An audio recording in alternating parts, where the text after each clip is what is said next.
Hey everyone, how's it going? I hope you're all doing great, as I always say. And in this video, I have more encounters with all sorts of things. Some things you don't even really know what they are. So, if that interests you, definitely pull up a stump with me, and let's jump into it. Thank you for watching.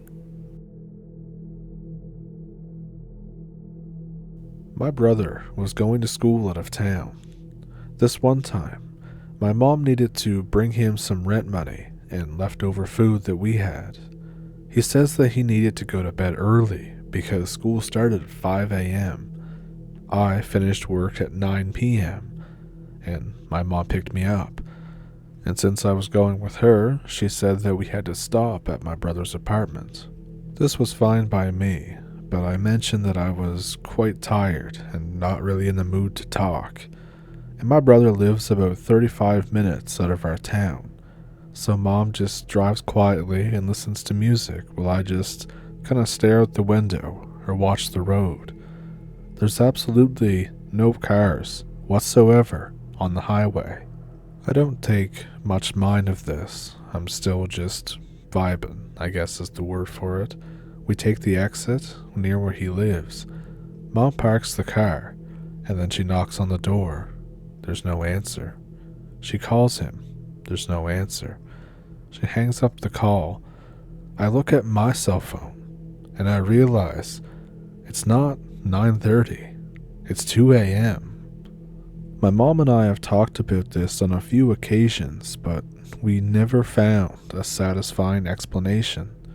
It's been over 10 years since this occurred, and I remain absolutely clueless as to what happened. I got done work at 9 p.m.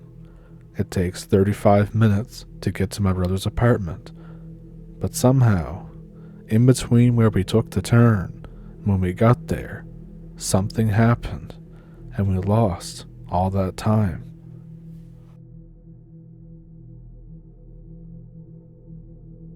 I remember this summer day when I went out to hang out with my friends. I was cutting through these woods that are just over an acre in size, and if you don't know how big an acre is, well, it's not that big. It takes maybe a minute or two to walk through.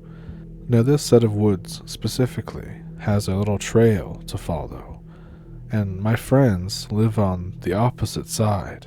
You can literally see their front doors from the other side of the woods. I'm just making the point of how short the distance is.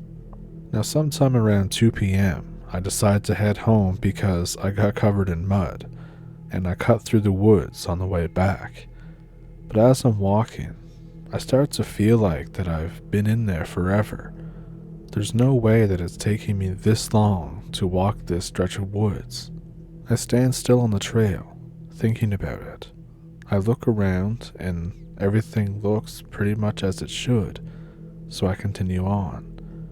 After a few minutes, I look up, and I'm back where I was when I realized that I noticed I had been in there for a while.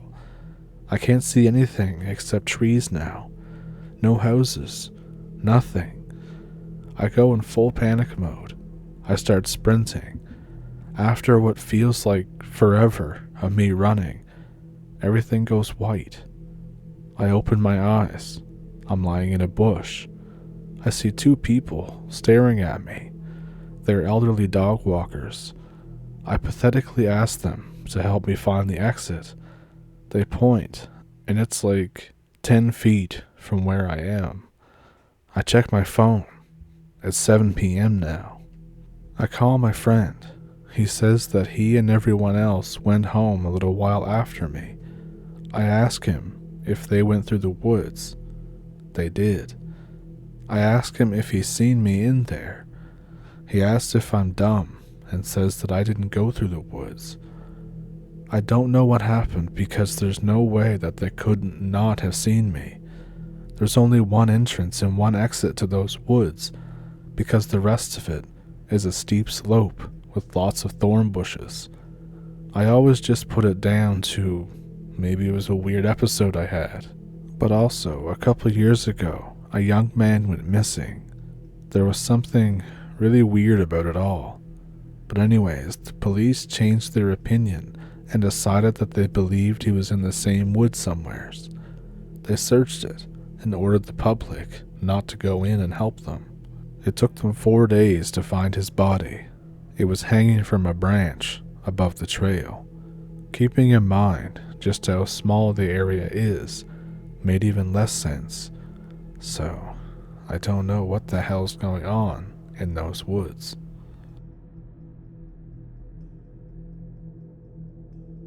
This is one experience that keeps me up at night, especially if I don't have a pistol nearby.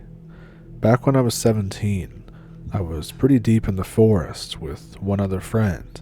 We were about 2 miles from the nearest road, and we were camping, and it was fall. So while we were out picking up tinder and firewood, I heard some crunching leaves. I chalked it up to my friend, just trying to spook me. So we got back to camp, we started a fire, and we started to cook up some beans and rice because we were too poor for all that fancy camping food. While we're sitting there, enjoying our meal, we heard a wheezing noise farther off in the forest. Whatever it was far enough away that we couldn't see it. My friend stands up.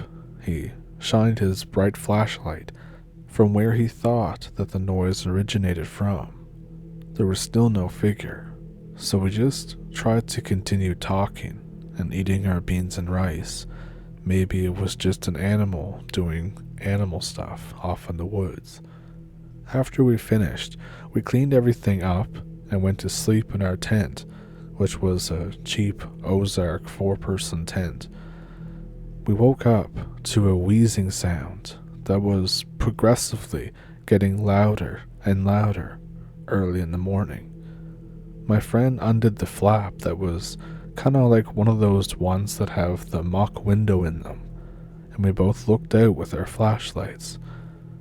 That's when we saw some monstrosity. It was vaguely child size, about 4'8" or so, covered in hair. Its head was vaguely in the shape of a cat's, but it walked on 2 legs. It started to walk a little bit faster toward our tent, almost knowing that we were awake and a little scared. It was now wheezing even harder. My friend panicked hard, and I went for the CZ83 in my bag. And I'm not screwing with you when I say I started to cry. I thought this was it. I thought we didn't have a chance. But I got it out in time, and I racked the slide. My friend is losing it at this point, but he was still focused enough to shine the light on its face. The thing stopped about 6 to 7 feet from our tent, just as my buddy was trying to blind it with the light. I aligned the front sight with what I thought was the center of mass, and I dumped the whole mag into the thing. I couldn't tell you how many times I think I hit it.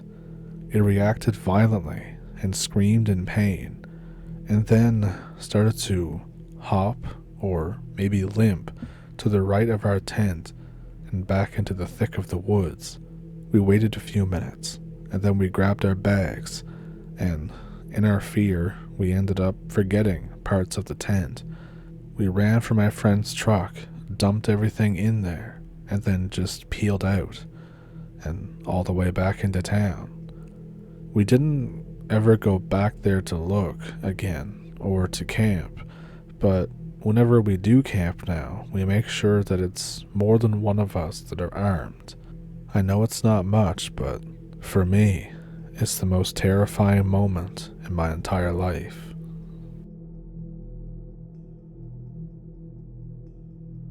I don't care if anyone believes me or doesn't, but this is something that me and my brother call the radio man. My grandparents lived down in this big lake community in Florida, and my family would go visit them during breaks. Anyway, my brother and I would always just go out and explore the woods and stuff. They always warned us about snakes and alligators and everything like that, but they knew and trusted the people who lived there to, come help us if anything went super awry. So one day, we're just clambering through the swamp trees, and we hear someone talking over and through some trees, so we decided to go investigate. There was a man, I think it was a man, in a big coat, hunched over in a clearing, talking to himself. But he talked funny. His voice kept jumping to different inflections, accents, octaves, and cadences. When we talked about it later, my brother said it reminded him of when you scan through a bunch of radio stations and only get a few words from each, almost like a big weird sentence, hence the name, Radio Man. So this guy must have heard us or something, because he turned around and looked at us, and he was all kinds of screwed up. The best way I can describe his face is like a lizard face that got put through a blender. And then he started walking toward us, saying, "Hello, hello, hello," in different voices. It was so creepy, and we just booked it. We were far as hell from home, so we just ran together for like 5 or 10 minutes, and then hid in a big bush that you couldn't see through. But even though we hid, we were almost excited and scared, feeling a mix of emotions. We were trying to be quiet, but we were basically yelling to each other, saying stuff like, "What was that? What was that?" We were only in the bush for like a minute before it happened. This thing climbed into the bush with us. It wasn't even saying anything. It was just softly moaning and grunting with the same weird inflections and voices. We basically crapped our pants and started screaming, and both of us just shot out of the bush and ran as fast as we could all the way back home. Our grandparents and parents didn't believe us for a second. Nobody did. But looking back on it, it was horrifying for us. We didn't go adventuring in those woods ever again. Even now, I have to wonder what the hell it was. How was it doing that with its voice? Why did it look like that? Just what the hell did we see?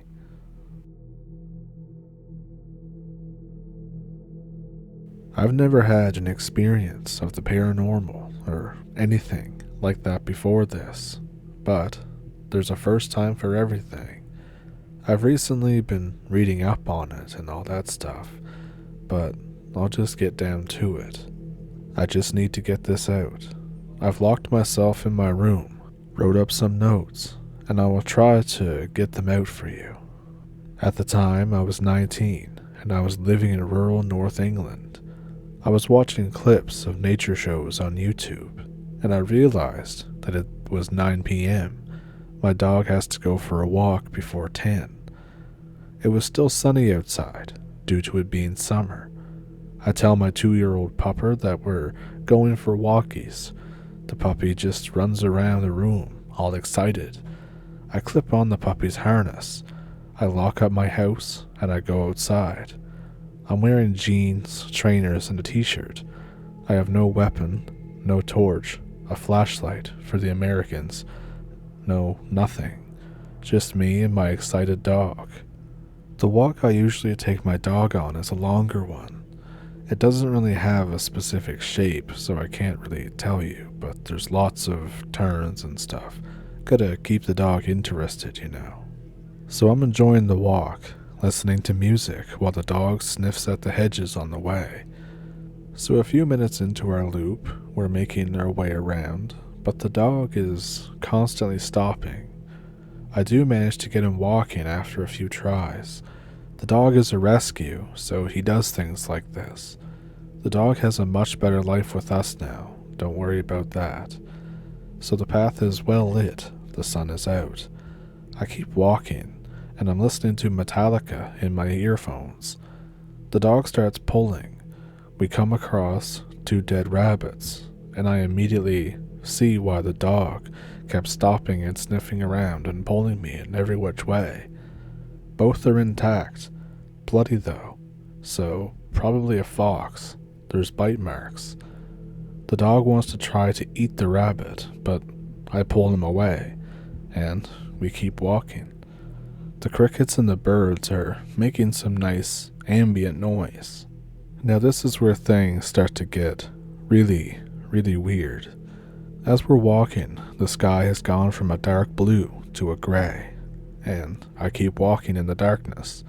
I know my way around this trail quite well, and it helps that the sunset is still kind of sticking through the trees. The dog stops. I try and pull the dog along, but the dog will not move. This little dog is doing everything she can to not go forward.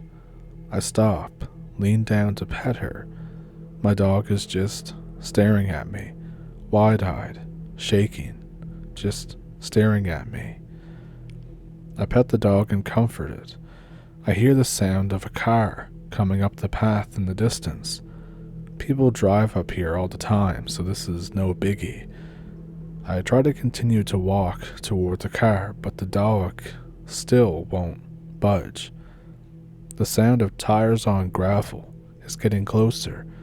The dog refuses to go to it. It's getting darker. This smell begins to waft toward me. The smell of rotten meat kind of begins to pass its way around me. I know what that means. I know what the smell means. By this time I had read enough to know what it means.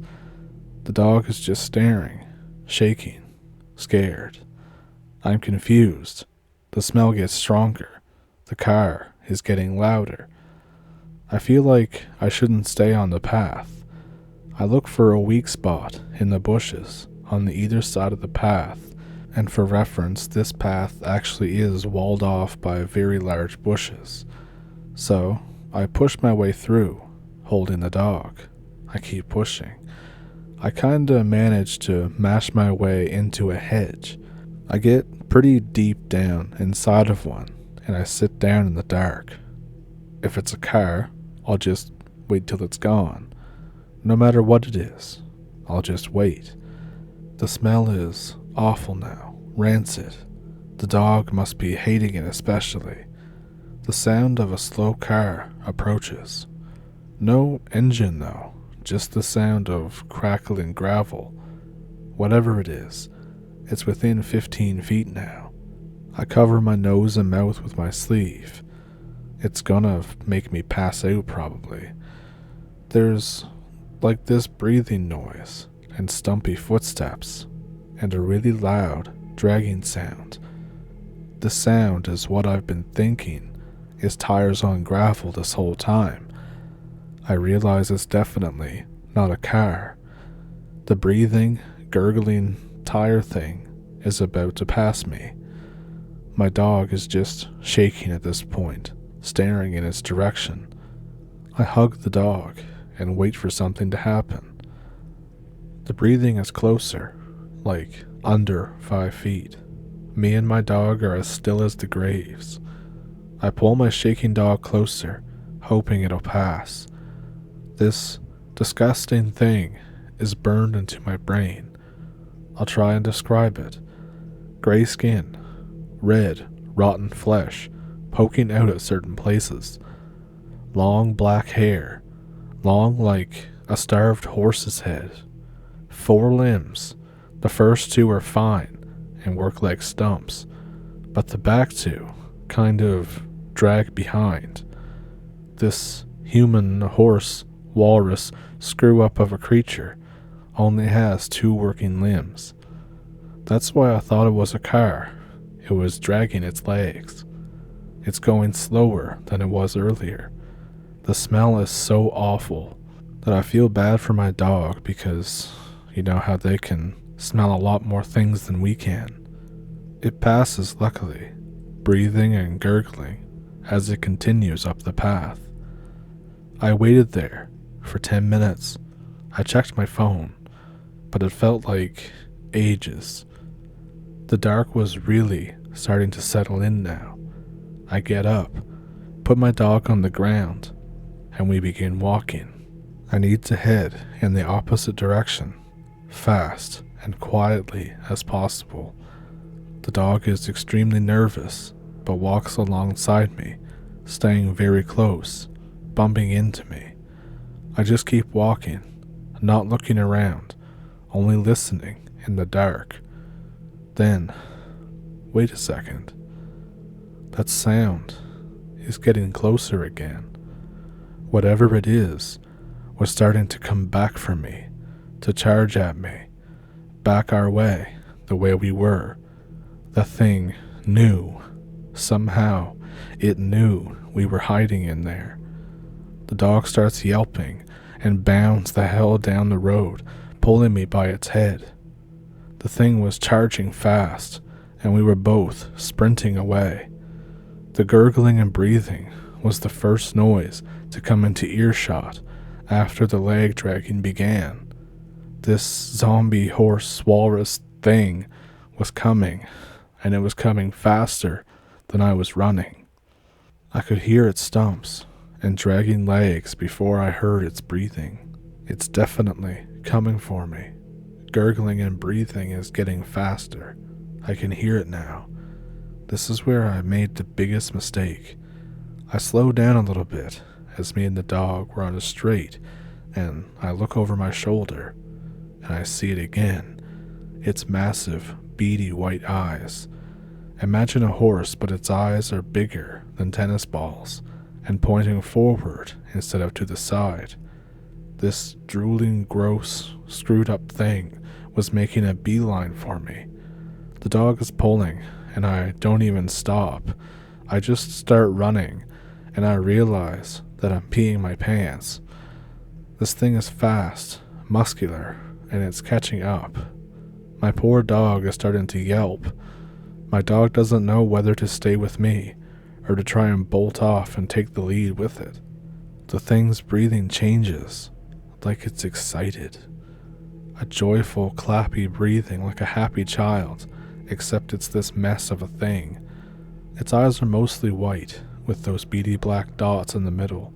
It almost looks like they're glowing that they're so bright. I needed to get off this road to hide or anything.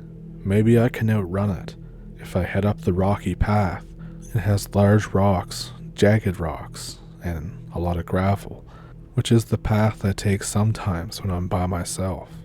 This thing is 20 feet behind me and gaining. I'm starting to lose my breath.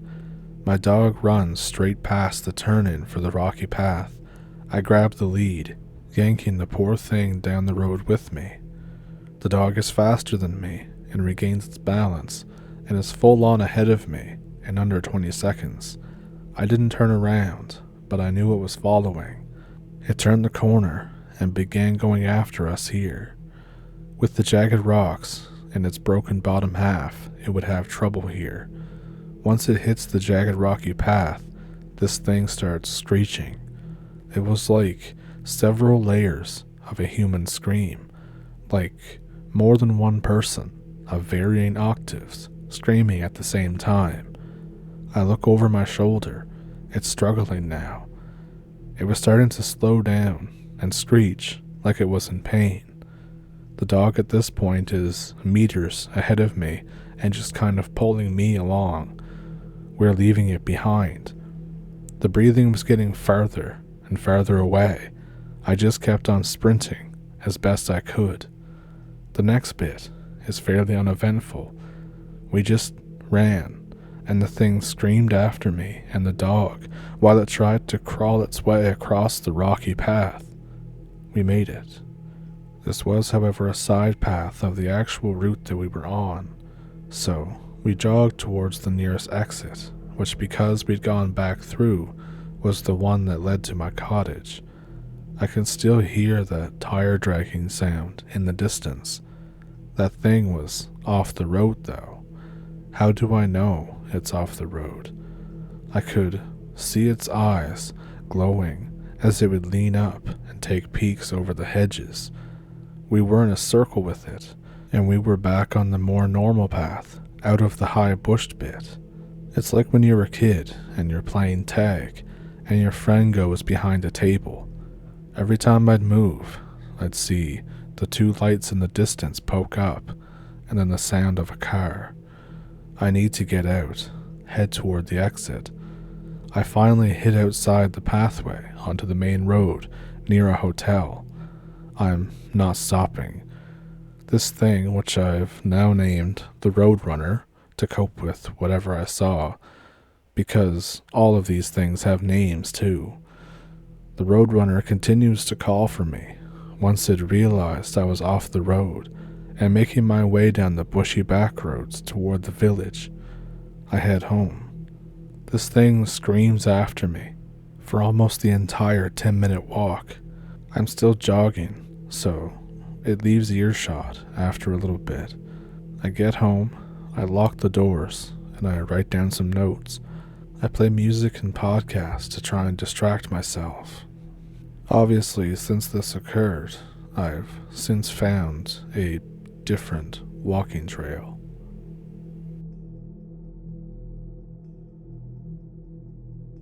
So before I end the video off, I do want to share this really strange story that a friend told me personally. And for her, this happened in 2013, 2012, so about 10 or 11 years ago. And it was when she was living with her parents in her childhood house. Now, they always knew that the house was haunted or the house had like something going on with it, as you can kind of usually get vibes. Sometimes you do, sometimes you don't. But in this case, every member of the family who would go there would get the vibe that something was a little off. Usually nothing happened. Maybe something would be moved across the room, or you'd misplace like a cup that you set down or something like that and find it in a weird spot. Nothing too severe. But after she turned 17, 18, so that kind of entrance into adulthood, things ramped up for her, but stopped for everyone else. And the reason that this is so strange is because it's just sounding now like it's a typical haunted house story that's targeting someone who is of a certain age, which can happen. But in this situation, what started to happen was that while the rest of the family had a decrease in activity, or in this case, stopped completely, she started seeing more things, full body apparitions and stuff. She'd be like looking in the mirror, taking a selfie, and there would be somebody behind her. You know, just really crazy things like that, really scary things. But then what started to happen? So she was also into horror movies. Her parents initially blew it off as this. But what started to happen was that whatever this was, a spirit or something else, was somehow able to tap into her mind and appear as the thing from the horror movie. In one instance, she was watching some of the Scream movies, and she woke up at night out of a dead sleep to go to the bathroom. And in the bathroom was the Scream guy, and this scared the hell out of her, obviously. Now, it did escalate further than this. Scratches started to appear on her, bruises started to appear, and she started to become sick and have missing time. So, whatever this was, be it a spiritual thing or a demonic thing, was now trying to possess her, because these are like the precursors to possession. And where it gets really strange is one night she had a fever, and she had an out-of-body experience. She was all of a sudden floating above herself in the room, and in the corner she could see this black mass. She somehow knew this to be the entity. Now, the entity didn't like the fact that she could see it in this situation, but she was also out of her body. Now, the weird part here is that some kind of weird fight ensues. And she didn't elaborate because it was more of a spiritual thing. But what I picture personally is like the fight scenes from Inception, where like they're walking on the ceilings and everything else like that. But anyways, she inevitably won the fight, and then it left the house. It wasn't destroyed, but it was defeated, and it left the house. Now, I know it has like your typical kind of ending where, the big climactic fight and then the hero wins. But I just thought that it was super strange that an entity like this could somehow know what kind of thing that you were afraid of, especially a horror movie, even if you didn't watch it in that house. But yeah, I just decided to share that one because I thought it was a super scary story.